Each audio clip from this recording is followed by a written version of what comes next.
Welcome to me చేతన Priya's kitchen. Cooking made simple, flavours made special. ఇవాళ సింపుల్గా ఒకే ఒక్క మసాలాతో ఇంట్లో అప్పటికప్పుడు మసాలాని ప్రిపేర్ చేసేసుకొని చికెన్ కర్రీని చాలా టేస్టీగా ప్రిపేర్ చేసేద్దాం.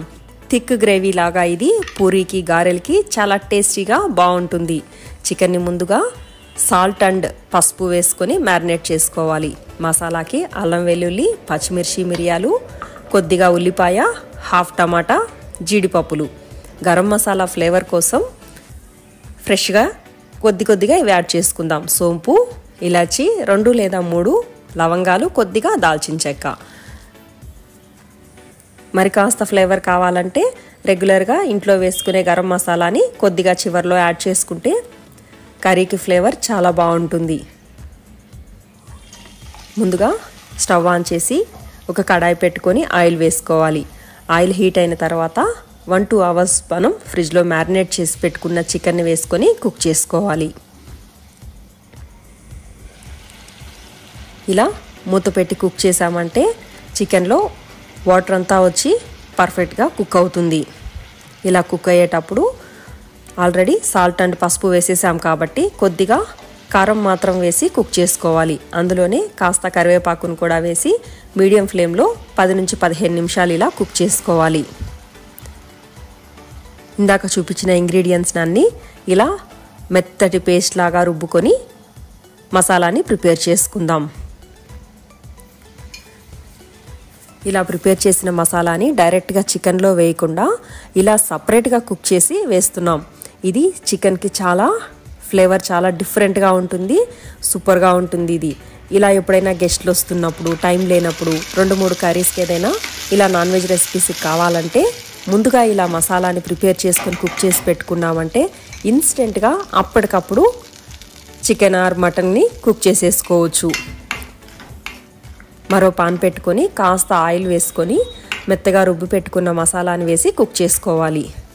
ఈ మసాలాలో జీడిపప్పులు వేసాం కాబట్టి లో ఫ్లేమ్లో కుక్ చేసుకుంటే పర్ఫెక్ట్గా అంటుకోకుండా కుక్ అవుతుంది. ఇలా ఆయిల్ రిలీజ్ అయ్యే వరకు కుక్ చేసుకోవాలి. కాస్త ఫ్లేవర్ కోసం జస్ట్ ఒక హాఫ్ అంతా బిర్యానీ ఆకుని వేసాను. ఇందాక చూపించినట్టు కొద్దిగా ఎక్స్ట్రాగా మసాలాలే మనం ఎక్కువ వేయలేదు కాబట్టి కొద్దిగా గరం మసాలాని కూడా వేసి చివర్లో మిక్స్ చేసి స్టవ్ను ఆఫ్ చేసి పక్కన పెట్టేసుకోవాలి. చూడండి, ఇంతలోపు చికెన్లో వచ్చిన వాటర్ అంతా కూడా ఎవాపరేట్ అయిపోయి చికెన్ మొత్తం కుక్ అయిపోయింది. ఇప్పుడు మనకు గ్రేవీకి కావాల్సినంత వాటర్ని యాడ్ చేసుకొని బాయిల్ అవ్వనివ్వాలి.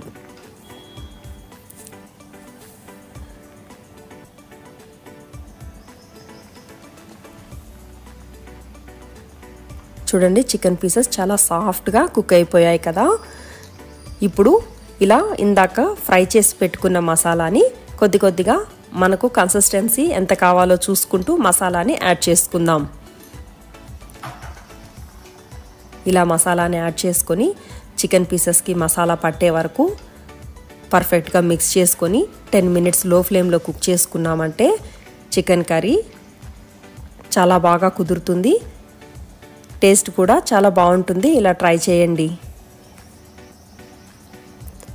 కొన్ని రెసిపీస్కి ఇది చాలా పర్ఫెక్ట్ కాంబినేషన్ ఇలా చేయడం.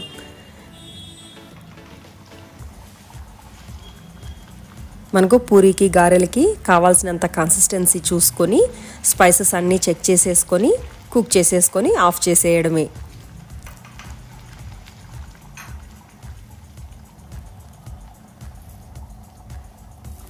కుక్ అయిపోయిన తర్వాత చివర్లో కొత్తిమీర వేసేసుకొని సర్వ్ చేసేసుకుంటే చాలా Emmy and tasty simple chicken curry ready అయిపోయినట్టే. తప్పకుండా ట్రై చేసి ఎలా ఉందో కామెంట్ చేయండి. Don't forget to like, share, subscribe for more recipes. Thank you for watching.